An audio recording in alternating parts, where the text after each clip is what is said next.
ஸ்ரீ பாலசுப்ரமணியர் அருளால் next gen astro ஆன்மீக அன்பர்கள், நேயர்கள், ஜோதிட அன்பர்கள் அனைவருக்கும் அன்பான வணக்கங்கள். நான் உங்கள் வாழ்க வளமுடன் ஜோதிடர் ஸ்ரீ குரு சுந்தரவடிவேல்.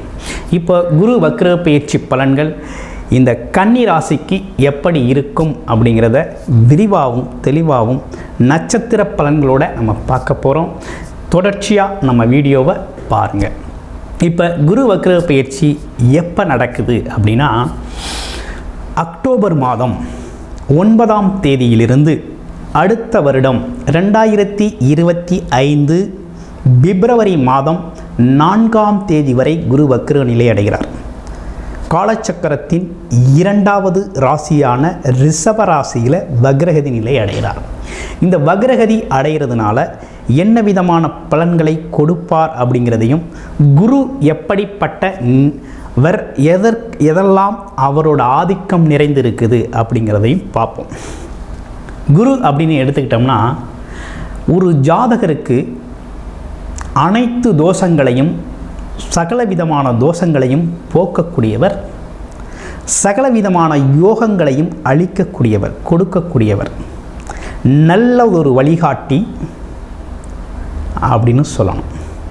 குரு அப்படின்னாலே நீதி, நேர்மை, நியாயம், கடமை, கண்ணியம், கட்டுப்பாடு, சுய ஒழுக்கம், அதே நேரத்தில் எடுத்துக்கொண்ட செயலில் தொடர் வெற்றியடையக்கூடிய அமைப்பு, அமைதி, விட்டு கொடுத்து போகிறது, சாந்த குணம், ஆமாம், நல்வழி காட்டுதல், நல்வழிப்படுத்துதல் அப்படிங்கிற ஒரு விஷயத்துக்கெல்லாம் குரு தாங்க சொந்தக்காரர். வீட்டில் ஒரு மகிழ்ச்சியான சம்பவங்கள், மகிழ்ச்சியான நிகழ்வுகள் நடக்கணும்னா குருவோட ஆதிக்கம், குருவோட பார்வை, வியாழ நோக்கம் அப்படிங்கிற ஒரு அமைப்பு இருக்கணும். அந்த அமைப்பு எப்படி வரும், எப்படி இருக்கும் அப்படின்னு பார்த்தோம்னா, உங்களுக்கு பார்த்தீங்கன்னாக்க குழந்தை பேரு, திருமண சுப நிகழ்ச்சிகள், குடும்பத்தின் மகிழ்ச்சியான விஷயங்கள் அனைத்திற்கும் குரு பகவான் தான் காரகர். பெரும் பணம் பாக்கியம், பெரும்பணம் சம்பாதிக்கிறது, பெரும்பணத்தை சேமிக்கிறது, ஆமாம், குருமார்களோட ஆசீர்வாதங்கள், குலதெய்வ அனுக்கிரகம், இதற்கெல்லாம் குரு முக்கியத்துவம் வைக்கும். இதையும் தாண்டி வேறென்ன நிகழ்வுகள் இருக்குன்னா, நீதித்துறை, நிர்வாகத்துறை, அதே நேரத்தில் நிதித்துறை, கல்வித்துறை, பொருளாதாரம் சார்ந்த விஷயங்கள் அனைத்துக்கும் குரு பகவானோட வழிகாட்டுதல் அப்படிங்கிறது ரொம்ப முக்கியம். குருவருள் இல்லையே திருவருள் இல்லை. இப்படிப்பட்டவர் வக்ரகதி நிலையை அடைவதனால என்ன நடக்கும், உங்களுக்கும் குருவுக்கும் என்ன சம்பந்தம்? உங்களுடைய ராசி கன்னிராசி. கன்னிராசிக்கு எத்தனாம் இடத்துல இப்போ குரு இருக்கார் அப்படின்னா, 9ஆம் இடத்துல குரு இருக்கிறார். கன்னிராசியை பொறுத்த வகையில் 4-7 குடையவராக குரு இருக்கிறார். 4-7 குடையவர் 9ஆம் இடத்துல இருந்து உங்களுடைய ராசியவே பார்க்குறார். அப்போ பார்வை பலன் அப்படிங்கிறது உங்களுக்கு இருக்குது. அப்போ 4-7 குடையவர் 9ல் வக்ரகதி நிலையில் அடைகிறதுனால என்ன விதமான பலன்கள் இருக்கும் அப்படிங்கிறத பார்க்குறோம். கன்னிராசி அப்படின்னா காலச்சக்கரத்தின் 6வது ராசி தான் கன்னிராசி. ராசி அதிபதி புதன் ஆதிக்கம் நிறைந்த ஒரு ராசி. இன்னொன்று, எப்போதுமே கலகலப்பாக, மகிழ்ச்சியாக, சந்தோஷத்தை அதிகரிக்கக்கூடிய ஒரு அமைப்பு கொண்ட ராசி அப்படின்னா கன்னிராசி தான். அந்த கன்னிராசி இருக்கிற இடம் எப்போதுமே ஒரு மகிழ்ச்சியையும் கொடுக்கக்கூடிய ஒரு அமைப்பு இருக்குது. அதே நேரத்தில் எதிர்பார்ப்புகள் உண்டு, ஆசைகள் நிறைய உள்ள ஒரு அமைப்பு அப்படிங்கிறதும் உண்டு. இதை தாண்டி இப்போ குரு பார்வைன்னா வக்ரம் பெற்ற குரு பார்க்குறார், 4-7 குடையவராக இருக்கிறார்.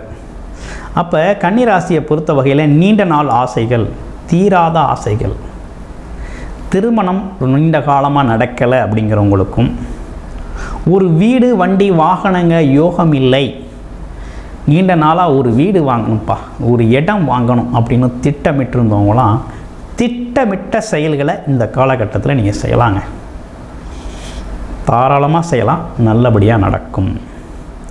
அப்போ நீண்ட நாளாக ஒரு வீடு கட்டணும், இடம் வாங்கணும், ஒரு வண்டி வாங்கணும், அசையும் மற்றும் அசையா சொத்துக்களை உருவாக்கணும்னா இந்த காலகட்டத்தில் அதற்கான அமைப்பு அப்படிங்கிறது உங்களுக்கு ஏற்பட்டுருது.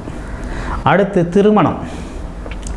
ரொம்ப காலமாக திருமணம் நடக்கலை, நடக்கணும், அதற்கான முயற்சியை எடுத்தோம், தடைப்பட்டுக்கிட்டே போகுது அப்படின்னா அந்த தடைகள் இந்த காலகட்டத்தில் நீங்கி திருமண பாக்கியங்கள் திடீர்னு கைகூடி வாழ்க்கையை தொடங்கக்கூடிய ஒரு அமைப்பெல்லாம் கன்னிராசிக்கு ஏற்படுது. வேலை தெரியும், தொழில் தெரியும், சொந்தமாக செய்ய முடியலை, பணம் இல்லை, யாராவது பார்ட்னர்ஷிப் அமைஞ்சால் கூட்டு தொழிலாக செய்யலான்னு ஆசைப்பட்டிருக்கேன் அப்படின்னா அந்த ஆசைகள் நிறைவேறும் அப்படிங்கிற ஒரு அமைப்பு அப்படிங்கிறது உண்டு. அதே நேரத்தில் பயணங்கள் சார்ந்த விஷயம், இடமாற்றம், வேலை, அரசு துறையிலேயோ அல்லது பல்வேறு விதமான வேலை தொழில்களில் இருப்பவங்க இடத்தை மாற்றிக்கணும், வீட்டை மாற்றிக்கணும் அப்படின்னா இந்த காலகட்டம் ரொம்ப மிகச்சிறந்ததாக இருக்கும். ஒரு இடத்திலிருந்து இன்னொரு இடத்துல மாறுறதுனால உங்களுக்கு லாபம் தான் ஏற்படும். அப்போ டிரான்ஸ்ஃபர்லாம் கிடைக்கணும் அப்படின்னா டிரான்ஸ்ஃபருக்காக முயற்சி செஞ்சுக்கிட்டு இருக்கேன் அப்படின்னா தாராளமாக இந்த காலகட்டத்தை நீங்கள் பயன்படுத்திக்கங்க. நல்ல விதமான ஒரு டிரான்ஸ்ஃபர்லாம் உங்களுக்கு கிடைக்கும். அப்போ வக்ரம் பெற்ற குரு பார்வை அப்படிங்கிறது ராசியில் விழுகுது. எப்படி இருக்கும் அப்படின்னா, ஏற்கனவே நமக்கு கேது பகவான் ராசியில் இருக்கிறார்.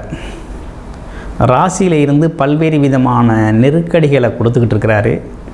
அந்த நெருக்கடிகளை அந்த வக்ரம் பெற்ற குழு 4-7 பாதகாதிபதி வக்ரம் பெற்று பார்க்கறதுனால அந்த நெருக்கடிகள்லேருந்து கொஞ்சம் அகலலாம். நெகட்டிவ் தாட்ஸ், நெகட்டிவ் எண்ணங்கள், எதிர்மறை சிந்தனைகள், எதுவும் முடியாது நடக்காது அப்படின்னு யோசனையில் இருந்தவங்க, தயக்கத்தில் இருந்தவங்க, அதே நேரத்தில் எதை பார்த்தாலும் ஒரு அச்ச உணர்வோடு இருந்தவங்க, ஆமாம் செய்யலாமா வேண்டாமான்னு மனக்குழப்பத்தில் இருந்தவங்களாம் இந்த காலகட்டத்தில் நீங்கள் தைரியமாக உங்களில் என்ன செய்யணும்னு திட்டமிட்டிருந்தீங்களோ உங்களோட வளர்ச்சிக்கான அனைத்து விஷயத்தையும் செய்ய ஆரம்பிக்கலாம்.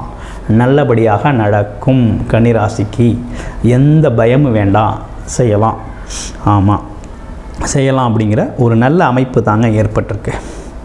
அதே நேரத்தில் பார்த்தாங்கன்னா முயற்சி, தடைப்பட்ட முயற்சிகள் அனைத்தும் கைகூடக்கூடிய காலகட்டம். ஆமாம், அதே போல் வெற்றி வாகை சூடக்கூடிய ஒரு காலகட்டமாக இந்த காலகட்டம் இருக்குது. சிறு பயணங்கள் அப்படிங்கிற ஒரு விஷயமும் உங்கள் வாழ்க்கையில் நடக்கும். குழந்தை பாக்கியத்துக்காக வெயிட் பண்ணவங்க, குலதெய்வ அருள் அப்படிங்கிற ஒரு விஷயம் பரிபூரணமாக கிடைக்கக்கூடிய காலகட்டம். அதே நேரத்தில் பூர்வீகத்தில் இருந்து வந்த சிக்கல்கள் தீரக்கூடிய காலகட்டம். பூர்வீக சிக்கல்கள்னு சொல்லுவோம் இல்லையா, நீண்ட நாட்களாக அதை எப்படி சரி பண்ணுறது, என்ன பண்ணுறது, என்ன செய்கிறது அப்படின்னு பல்வேறு விதமான குழப்பத்தில் இருந்தவங்களாம் இந்த குழப்பத்தெல்லாம் தகர்த்தெறிஞ்சு இந்த காலகட்டத்தில் பேசி சரி செய்யக்கூடிய காலகட்டமாக இந்த காலகட்டம் இருக்குது. பூர்வீகம் சென்று வரக்கூடிய காலகட்டம். குலதெய்வ அருளை பெறக்கூடிய காலகட்டமாக இருக்குது. குலதெய்வத்தோட வேண்டுதல்களை நிறைவேற்றக்கூடிய காலகட்டமாகவும் இந்த காலகட்டம் இருக்குது. நீண்ட நாள் குழந்தை பாக்கியத்திற்காக வெயிட் பண்ணவங்களாம் குழந்தை பாக்கியம் கிடைக்கக்கூடிய ஒரு நல்ல காலகட்டமாக இந்த காலகட்டம் உங்களுக்கு அமைஞ்சிருக்குது. உங்களுடைய சொந்த ஜாதகத்தில், சுய ஜாதகத்தில் என்ன விதமான தசாபுத்தி அமைப்புகள் போகுது அப்படிங்கிறத பார்த்துக்கங்க. அதே நேரத்தில் குரு தசையோ குரு புத்தியோ உங்களுக்கு நடக்குது அப்படின்னா மிகவும் சிறப்பான பலன்களை, 100% பலன்களை நீங்கள் அனுபவிக்கலாம் அப்படிங்கிற ஒரு அமைப்பு அப்படிங்கிறது இந்த காலகட்டத்தில் உண்டு. அதுவும் வக்ரம் பெற்ற குருவாக இருந்தால் இன்னமும் சிறப்பு உடையதாக உங்களுக்கு இருக்கும். அதையும் தாண்டி கன்னிராசியை பொறுத்த வகையில் பார்த்தீங்க அப்படின்னா உத்திரம், ஹஸ்தம், சித்திரை அப்படிங்கிற 3 நட்சத்திரங்கள் இருக்குது. உத்திரம் நட்சத்திரத்தை பொறுத்த வகையில் இந்த காலகட்டத்தில் நீண்ட தூர பயணங்கள், எடுக்கிற முயற்சிகள்லாம் வெற்றி அடையக்கூடிய காலகட்டம், திடீர் லாபங்களை பெறக்கூடிய காலகட்டமாக இருக்குது. ஹஸ்தம் நட்சத்திரத்தை பொறுத்த வகையில் 28 நவம்பருக்கு பிறகு பார்த்திங்கன்னா வெளிநாடு, வெளியூர் பயணங்கள், தந்தை தாய் வழி உறவுகளில் ஒற்றுமை பலப்படுதல், அதே நேரத்தில் எண்ணிய காரியங்கள் ஈரேடுதல் அப்படிங்கிற ஒரு விஷயம்லாம் நடக்கக்கூடிய ஒரு நல்ல அமைப்பு அப்படிங்கிறது இருக்குது. அடுத்து பார்த்தோம்னா சித்திரை நட்சத்திரத்தை பொறுத்த வகையில் என்ன விதமான முயற்சிகளாக இருந்தாலும் கைகூடக்கூடிய ஒரு அமைப்பு அப்படிங்கிறது இருக்குது. அதுவும் பார்த்திங்கன்னா இடம் சார்ந்த விஷயங்கள், தம்பி, தங்கை, தமையன், கூட பிறந்தவர்களோட ஒற்றுமை பலப்படக்கூடிய ஒரு காலகட்டம் அப்படிங்கிறது இந்த காலகட்டத்தில் ஏற்பட்டிருக்கு. அசையும் மற்றும் அசையா சொத்துக்கள் அமைக்கக்கூடிய காலகட்டம், உறவுகளில் ஒற்றுமை பலப்படக்கூடிய காலகட்டமாக இந்த காலகட்டம் உங்களுக்கு அமைஞ்சிருக்குது. உங்களை பொறுத்த வகையில் இந்த காலகட்டத்தில் பார்த்தீங்கன்னாக்க வியாழக்கிழமைகள் தோறும் குரு பகவான் வழிபாடு அப்படிங்கிறது மிக மிக அவசியம். வாரம் வியாழக்கிழமை குரு தட்சிணாமூர்த்தி வழிபாடு செய்கிறது அப்படிங்கிறது ரொம்ப நல்லது.